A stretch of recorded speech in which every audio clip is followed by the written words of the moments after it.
Here we go. We got day 9. People, good to see ya. Thanks for being here with me. Come on now, let's get her going. How you doing today? You checking in with yourself? That's always the first question I ask. How you doing? Those 3 things, what are they? What's number 1? Are you stoked? What's number 2? Critical eye on the whole. What's number 3? Schedule. That's right, schedule. You got those 3 things together. That means you're in control of your life. You're going where you want to go. All right? Hell yeah, that's what we want. We want that, okay, people? We want to do that, all right? Now, couple things. I'm excited, all right? Today, going to do a little live stream with James at 3 p.m. Pacific Standard Time. Talk about what the hell's going on in England, all right? So, wish me luck on that. I hope I don't have any more technical issues, you know.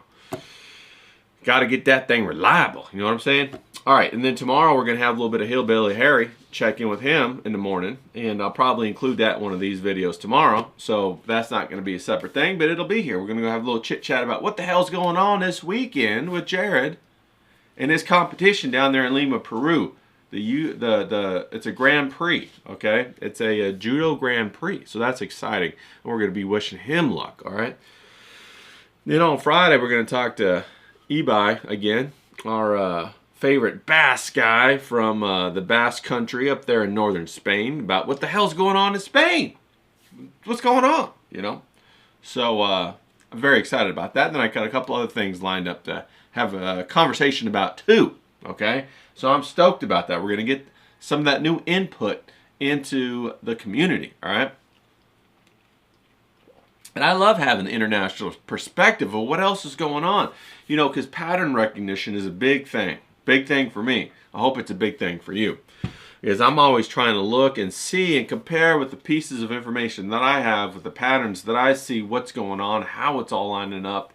And I obviously just from an observer point of view. For example, I was watching what was going on in China with their real estate. Okay? And I don't know if you're familiar with it. Maybe you are, maybe you're not. But last year, their biggest real estate company went belly up. Evergrande. Okay, they had a huge country garden, is what they call it. They got these funny names, right? Country garden development that was for the well-off, wealthy people went belly up. Didn't even finish it. It was like, you know, in every high-rise they have like 200 or 300 units or whatever, big, huge high-rises. This project had like 20 or 25 of them high-rises right on the water. It was supposed to be really nice. They took all the money, never finished it. Well, then the government implemented some things, and the entire real estate industry popped, went belly up. Now, 2 or 3 generations at a time have lost all their wealth. You know, so you got the grandfather and the father both put their money together to give the son an opportunity to purchase a house or a real estate or whatever. And then it popped, and those 2 generations lost their investment into their son's future. So what do you think that is? That's about 30 years of work, maybe 40 years of work for each generation. That's 80 years that they just took. The government absorbed that, took it from them, and it popped. The whole real estate market popped. So when you look around, you kind of start to ask yourself, well, what's that look like here in where you're at? Or is the real estate prices going up like crazy? Is the quality of the product that they're producing going down like crazy? That's what's going on, a little indicator that there's a pattern recognition going, and perhaps what has happened in China will soon happen in the place where you are. as far as the value of the homes and that how it's been inflated, you know, in combination with all of the immigration that's come in order to support the lower tiers of the real estate market. So I love to do that, right? I love to do that pattern recognition, look around and try to figure out what's going on, and maybe we'll talk about that on Saturday on our live. You know, get that going. Maybe have 1 or 2 people stop by and chitter chat with them, you know, and get their input on it. And so that's why I love to look into the international people, our friends in different places in the world, in England and, you know, in Asia and Japan. Japan's having a horrible time about it right now, you know, horrible time. And what's going on. And so we'll be looking into that, okay? So I'm excited about that. Then we got something fun set up for Sunday Funday. I'm already excited about that. I'm already getting together my stuff, you know. I thought the pastrami was going to be a big deal, but I got something else cooking right now, about ready to cook to be even a bigger deal. I'm excited about that, okay? I'm excited about that. Now, you know, yesterday we had a good conversation. We talked about, you know, going through the imagination portal, going ahead, viewing our scene, talking about our writing, talking about everything that's going on from our imagination point of view, and trying to create an emotive process to create a work of fiction based upon reality. Okay, it's at first you think it's an easy thing to do, but then as you get into it, you realize it's not very easy, and actually it's quite complex. And one of the things that helps lend itself to become easier is when you dispel the notion that you have to create all of this stuff out of thin air, right? Completely invent everything. What you're really supposed to do when you're doing your writing is you're supposed to take your experiences and then take the guts of what you need from your experience or your relationships or whatever, put them into your character, move it around a little bit for your purposes, and go with that. And so it's all very much from your experience and from the implications of what you could imply from your experience and how you could use that and push in the service of your story or whatever you're trying to say. Now, a big deal about what you're trying to say evolves from your experience, right? Because your experience is rooted in truth because it really happened to you. It really happened to you. Now, you know, you look at the inverse of that, the opposite of that, it's going to be propaganda. When what they're trying to do, or the author is trying to do, is push a narrative, and then they're trying to make the reality support the narrative. And so then you end up with all of these, all this noise and these fake artifacts in a story and how it doesn't make sense, and then you have to create a psychology, a broken psychology of the reader in order to support that. It's actually quite maddening when you think about it. And then if you take that morality out into the world, it doesn't work, okay? You have this concept of the relative morality versus the absolute morality, all right? So what's the difference right there? It's very important when you're talking about writing. A story should be, the backbone of a story is absolute morality, right? It's a moral thread that remains true throughout the entirety of the story. That's very important. If you have relative morality, then the story becomes incongruent. It doesn't make sense. It doesn't fit together. You could say that, like, Superman can fly, right? Well, then later in the story, you see Superman riding a bike to get from point A to point B, and you have to ask yourself, why is he riding a bike when he can fly, right? So that's what happens with bad writing. Bad writers are people that write from a relatively moral relativism, where, let me just define what moral relativism is. Moral relativism is where you pick the morality to service your motives from a situation to situation, right? So say, for example, I have a whole bunch of candy bars, right? And I'm like, I got this whole stack, right? And I'm a kid, and I got this whole stack of candy bars. And then the other kids come around, and I say, don't steal! Stealing is terrible! I'm going to cut off your hand if you steal, okay? Or you can't play with my Nintendo or whatever, or I'm not going to be your friend. But don't steal! Stealing's terrible. It's you know, whatever, it's a sin. All right. Now, say about a year later, I come around and I don't have any more candy bars, but all my friends have candy bars, okay?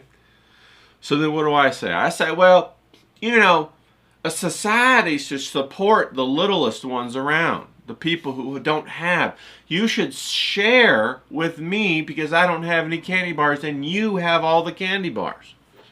So basically I just flipped my morality, my belief system to suit me in whatever situation that I'm in. In the situation where I have all the candy bars, I don't want nobody to take my candy bars, so I invent a morality to stop that. In the other situation where I don't have any candy bars and everybody else has all the candy bars, I invent a morality where I'm supposed to be generous and nurturing and empathetic, and everybody's supposed to support the person without any candy bars, and they're supposed to take from their candy bars and give to me. Okay? That makes for terrible writing. Terrible writing. Also, it makes for a terrible existence in life. But it makes for an existence where you can never be fulfilled. Okay?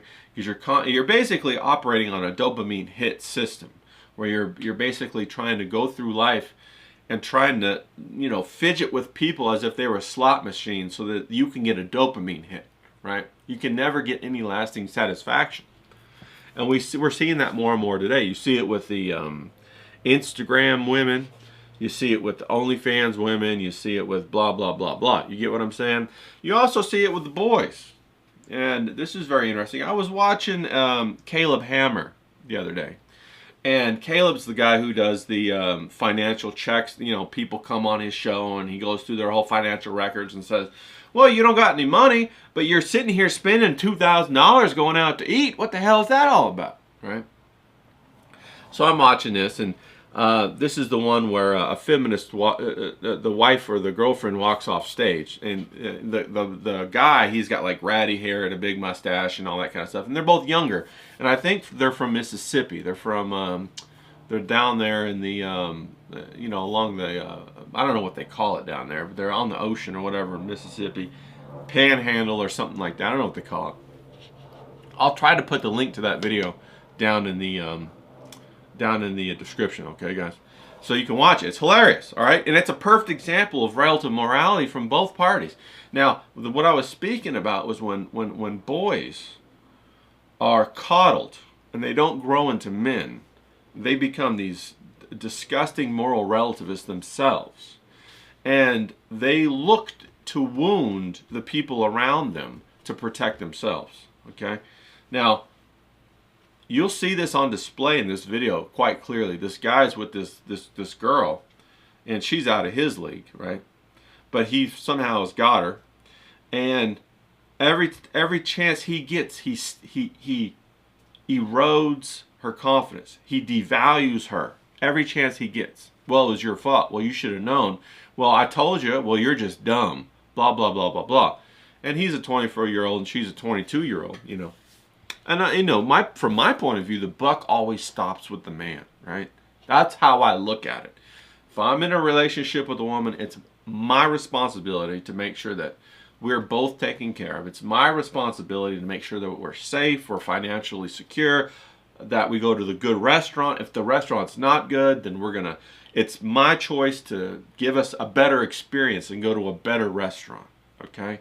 If we're sitting there and there was a situation like, you know, I have a girlfriend or whatever, and she made a mistake, I say, don't worry about it, honey. It was really, I should have been looking out better, and don't you worry about it. We'll fix it. We'll take care of it, okay? That's the responsibility of a man. That's how I look at it. But boys don't look at it that way. Boys don't want to shoulder accountabilities, so they develop moral relativism, okay? The same thing with women. Many women are unable to shoulder responsibility until after, or accountability rather, until after they have children. As soon as women have children, then the empathetic light goes on inside of them and they start to see the world as it is. But before that, they don't. They don't have to. They got the luxury of being desired by the male class which supports them. Okay, now, of course, just like Jesse Lee Peterson says, not all, but most. Okay, if we're looking at society in large components, the major groups, look around today. Look at all where women are. Look where men are. Look at the men, boys. Where's the real men, right? Where women are being put in positions that they're not designed for. right? They're not designed to be in these positions where they're going to be stress tested and hold all of this accountability, okay? All right, you get what I'm saying? So what I wanted to talk about was when you're writing, you have to be an absolute moralist, okay? Now, that doesn't mean you can't have relative moralistic characters in your story. That's actually quite good, right? But the main component for the reader, there has to be some semblance of sanity. It can't be an insane book of jibber-jabber with moral relativism. But quite often, the antagonists or the bad guys or the bad characters are these moral relativists, okay? The people who have a lack of empathy and they transact in that lack of empathy in order to fulfill their desires, right? They feel like, well, I was wronged as a child, so that gives me ultimate carte blanche to go ahead and rob everybody now because I was wronged. I was stolen from as a child, so I'm going to steal, and I'm going to show the world what it is, right? Or maybe a young woman was raped as a little girl, and so she's going to rage against men for the rest of her life because all form of men did this to her, and so she's going to make every man pay because she was unable to make her rapist pay, right? That's always very interesting, right? But again, we go back to what is it that adds life to anything that we do, right? Remember, we were going through the sketchbook and I kept saying, this is how you add life. This is how you add life. We were going through the watercolors and I remember I kept saying, this is how you add life. This is how you add life. And then we were going through the 100 heads and I was like, this is how you make them realistic and put life into them. Now we're at the story. Do you guys remember what it was when I said, this is how you add life? Well, the way you add life is through contrast. It's through variety, right? So if you want to make a red panel of paint more red, what do? Do you add more red to it? No. Do you put strong blues next to it? Yes. So if you put strong blues next to that red, it's going to make that red through the contrast, through the value, the hue change even greater, right? Because first the paper's white, so it goes from neutral to red, right? So it goes up this much. But then you add blue down here, so it's going to go up this much, right? It's going to go up like that much as compared to that much. So if everybody in your story, all the characters are nice, and you want to make one of them really, really nice, you're going to maybe make them that much nicer, but so that they can be really nice. But you can't even make them any more nicer than that.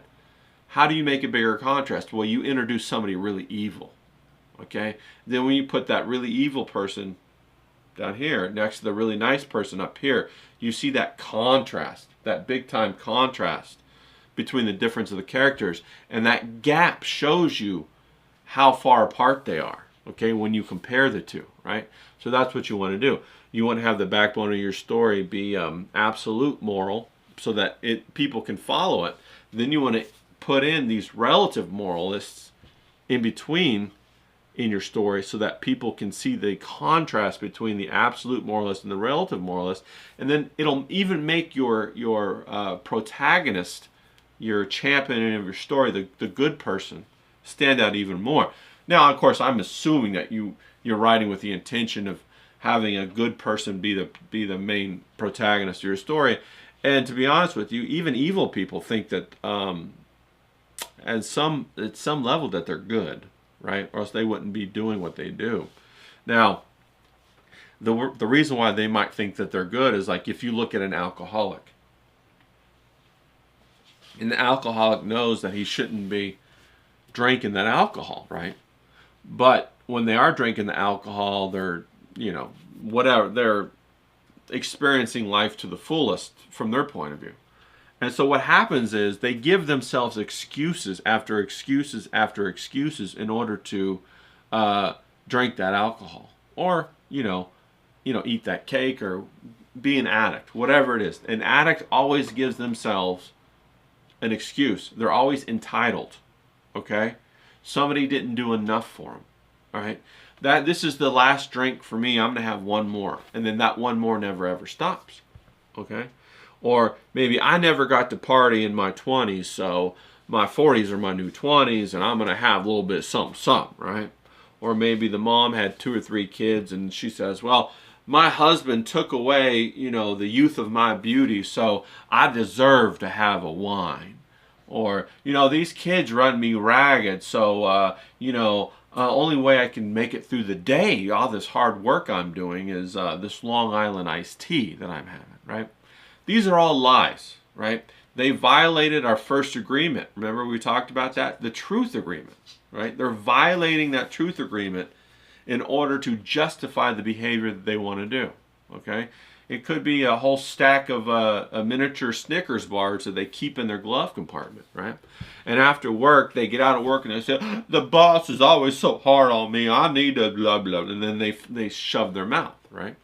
And what they should be doing is figuring out a way, you know, to fix their situation, to fix themselves, and to change their behavior from that maladaptive behavior to a constructive behavior that'll help them get further in life and maybe even change their situation.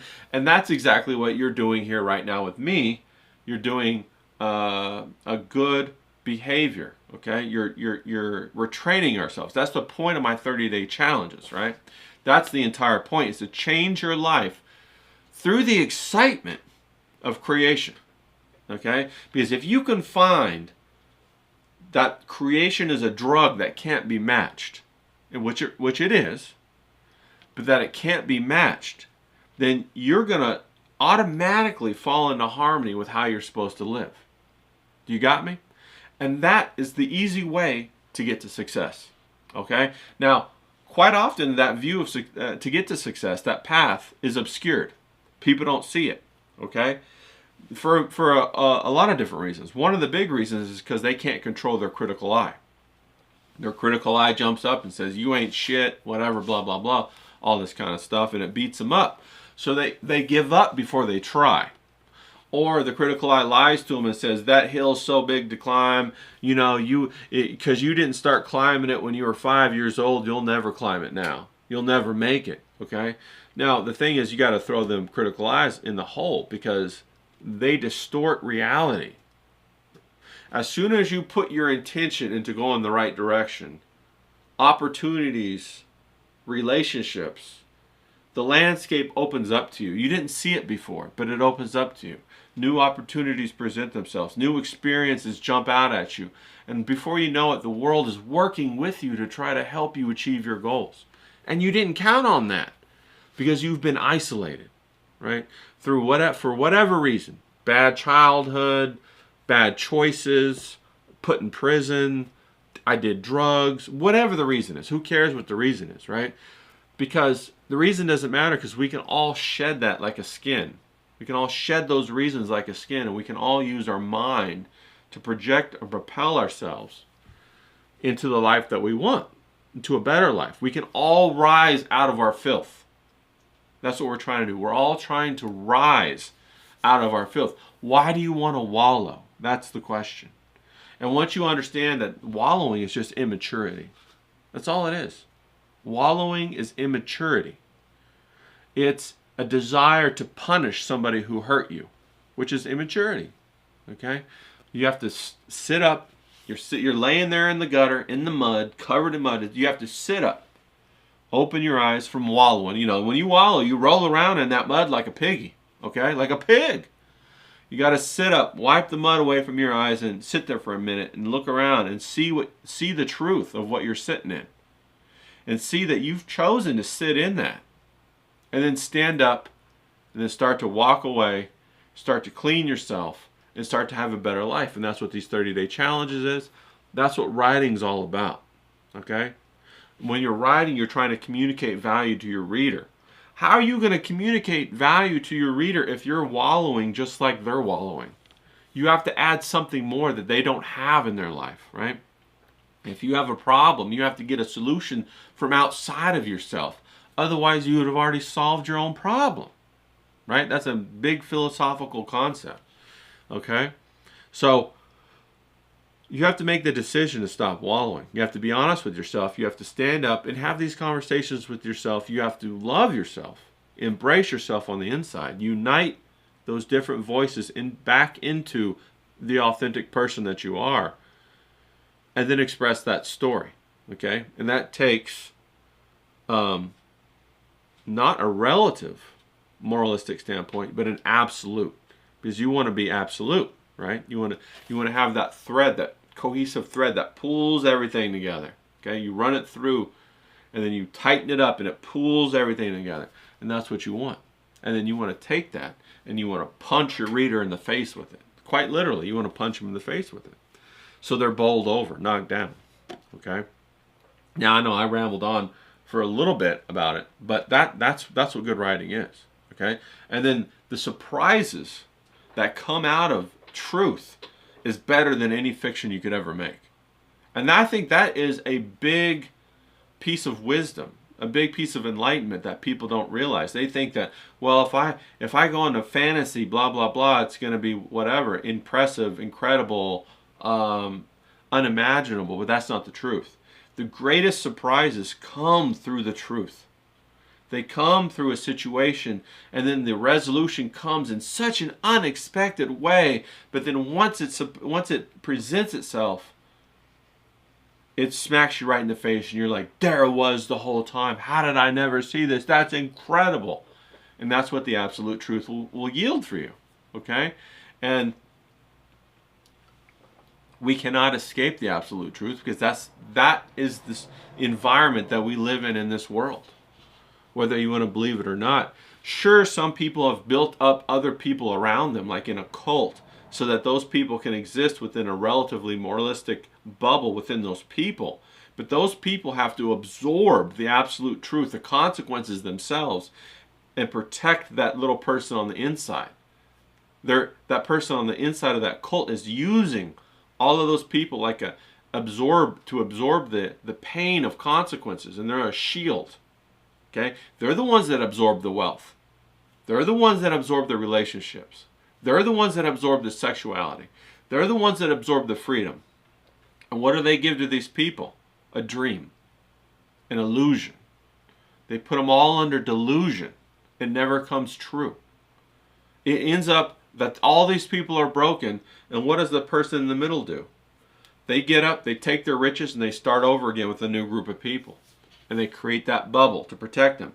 The little relatively moralistic bubble that they exist within, and then they have these people that absorb it, come and go, and they discard them as they're of no longer of value. Okay? Very interesting to observe this and to write about it, put it in a story format. All right? Very, very interesting. Okay? So what I want to do today is I want to go through one exercise, and I told you guys that in this exercise that we were going to go a little somewhere a little bit, and so what I want to do is I want to come down. I want to change my camera, and I want to come down here. I got my page or whatever, okay? And what I want you guys to do, now you can do this if you want to, and if it's too much for you, don't do it, okay? I'm going to tell you that right now. But we're going to start off light, all right? So I want you to look through your memory, and I want you to think about a time that perhaps somebody treated you mean, or perhaps you were victimized, or something happened where, maybe it was a situation at work. We'll start off relatively tame. Maybe it was a situation at work where somebody stole your work, or the boss didn't treat you nice, or maybe some lady got lunch for everybody, one of the HR ladies got lunch, but then they didn't get your lunch. You know what I mean? So you were ostracized, or you were shunned, or maybe, like for example, the one I'm going to do is I had just gotten to this new school, and it's a Christian school, and I was always made friends with girls and women very easily, big fan of the women. And I made friends with this girl, and she was a knockout, blonde, huge ass boobs. And these three guys didn't like the fact that she was my friend. That she would come sit at me during lunch, and we would talk and all kinds of stuff like that. And this was like back in the 9th grade, I'm a freshman. And so these three guys started picking on me. They picked on me at a Christian school, no less. They picked on me for you know, a good couple of months. Okay. Now, what I want you to do is I want you to picture who that person is. You got them in your mind. And then I want you to draw. Now, you can draw a cartoon of them. You can try to draw them real.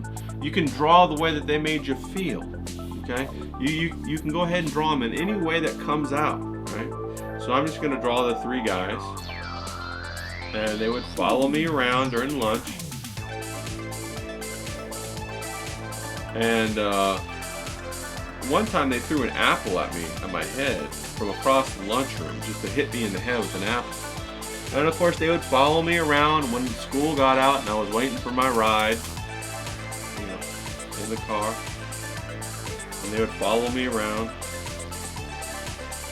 And of course this was at a Christian school.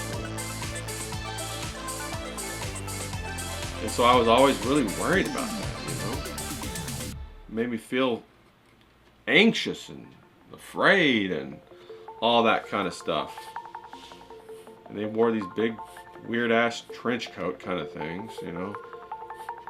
They at that time one was had his head shaved, and he was the leader.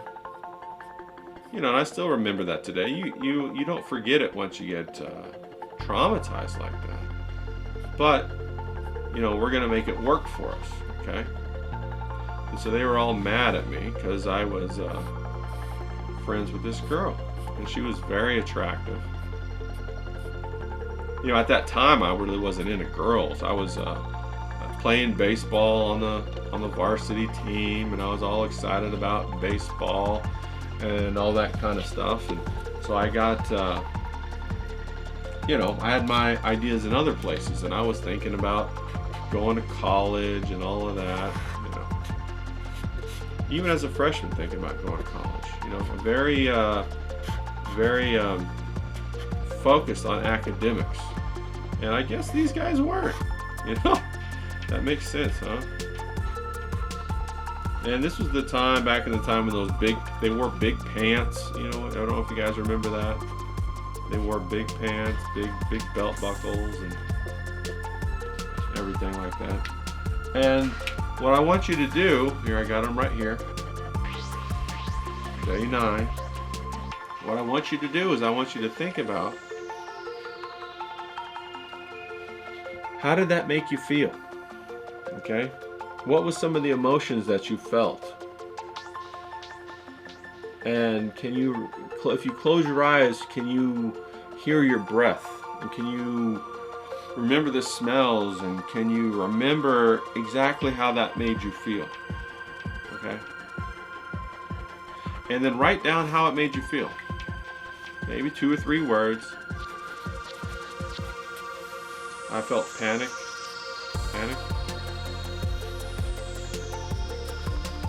anxiety,